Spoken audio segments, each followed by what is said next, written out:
Alright, what's up guys, and welcome to this new Azure Wars Reforged video.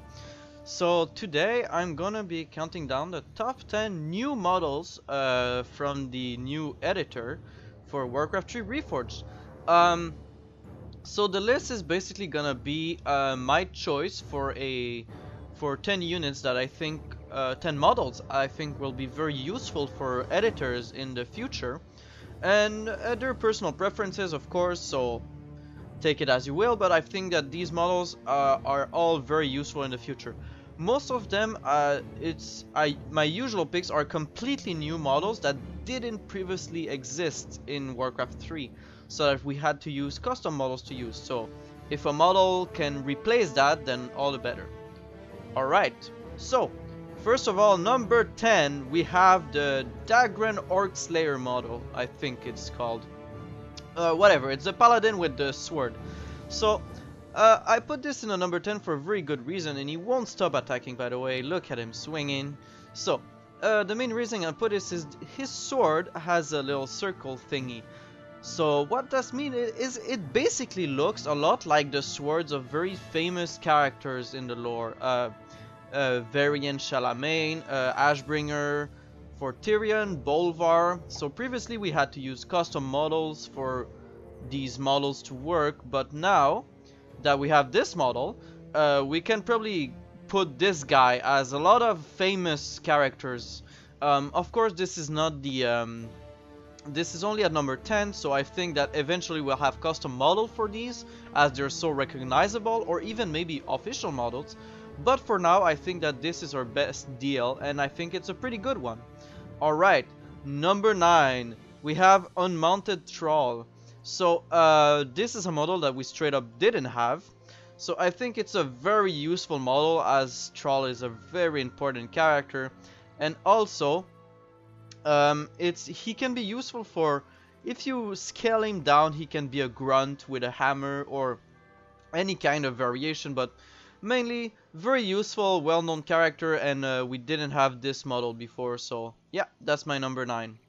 Alright, number 8, we have Banshee Sylvanas. So before, she was just a copycat of the Wraith or the Ghost model, basically a white Banshee, but I think that this model is great. It's wonderful. There's a bunch of creepy details, so very useful for a bunch of cinematics or any kind of roleplay map. Lots of map that has to do with the story of Warcraft, and even once she becomes a normal undead, still a useful model for when she wants to use a Banshee form or whatever. So yeah, that's my number 8 pick. Alright, right on to number 7, and we have a trio. Whoops, bits of spoiler for the next one. So here we have a trio. This is the Captain, this is the Swordsman, and this is the Blood Elf Lieutenant. So I hear what you guys are saying, but Lord Sebas, these are only variations of the Footmen, and like they already existed. Yes, but hear me out. So before, these two models were one and the same, and this one was slightly different. So why did I put these on the map? Because the Footman is the model that is the most used, I would argue, or almost. It's used in Footman Frenzy, in vanilla maps, in bunch of other maps. It's used all the time. There's so many human faction, Lord of the Ring, or Europe at War.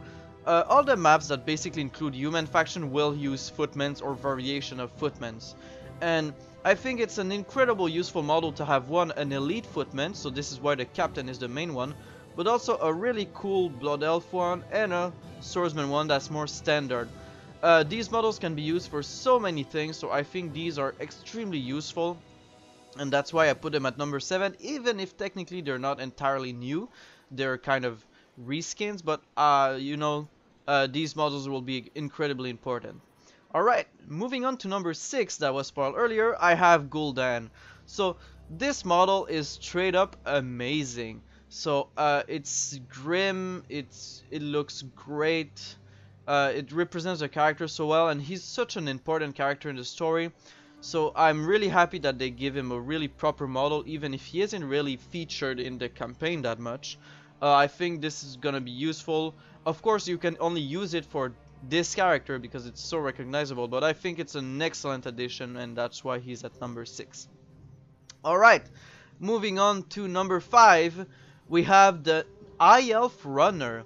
So this model is put at number 5 for a very specific reason, that I think it's a very diverse model. It can be used for a mage, a wizard.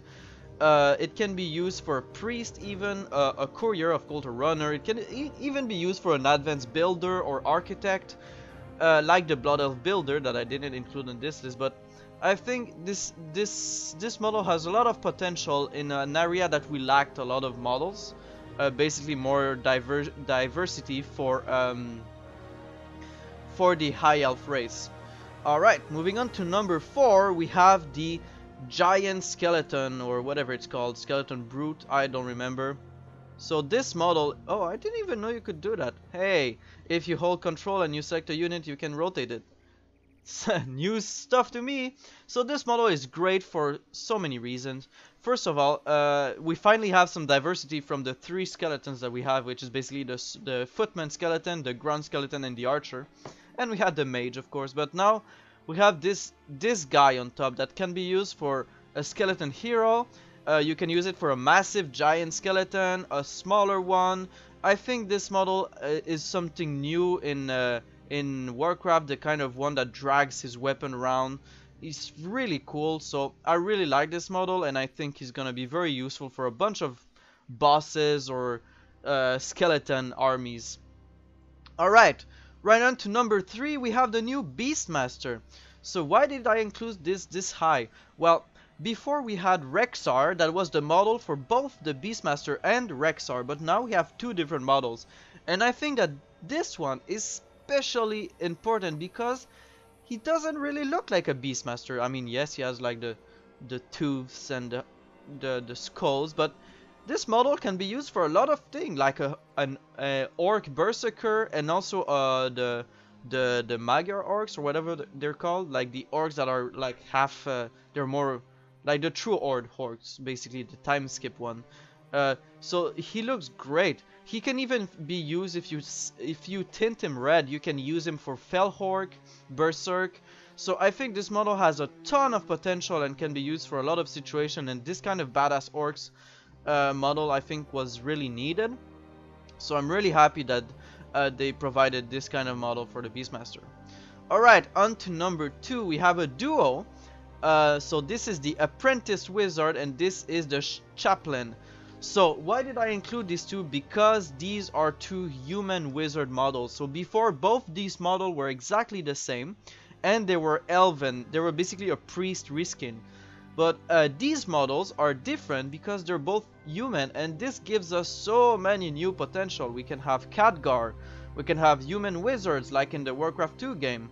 And I think this is a model that was sorely lacking because before our only real human wizard was the guy on a horse, like the Dark Wizard and Hydromancer kind of model.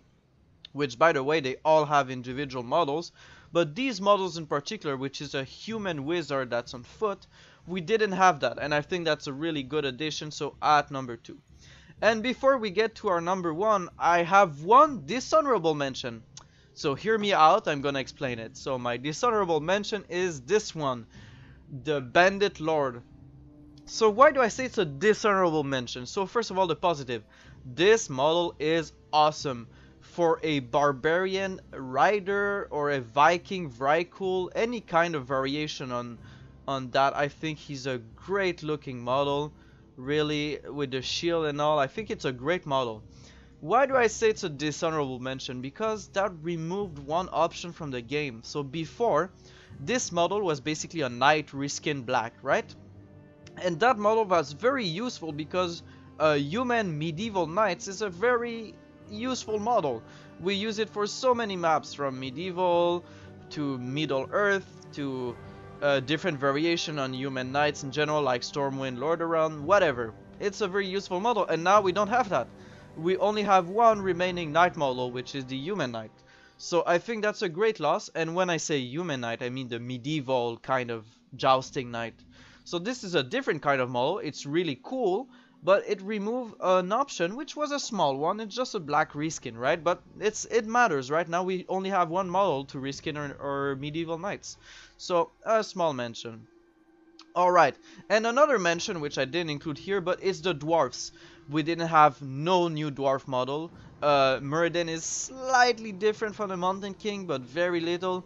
So we still have only 2 dwarf model, plus the mortar teams and all that, but I mean like human soldiers. We don't have any rune priest or tech priest or whatever. We don't have any warrior, Thanes, so that's a shame. Alright, so for my number 1, another duo. We have the new model for Anasterian Sunstrider and this guy with Talarian Dawnweaver, Dawnseeker, something like that, whatever his name is. So why did I include these 2 guys here? So these are models that were never included in the original. These are completely new unit.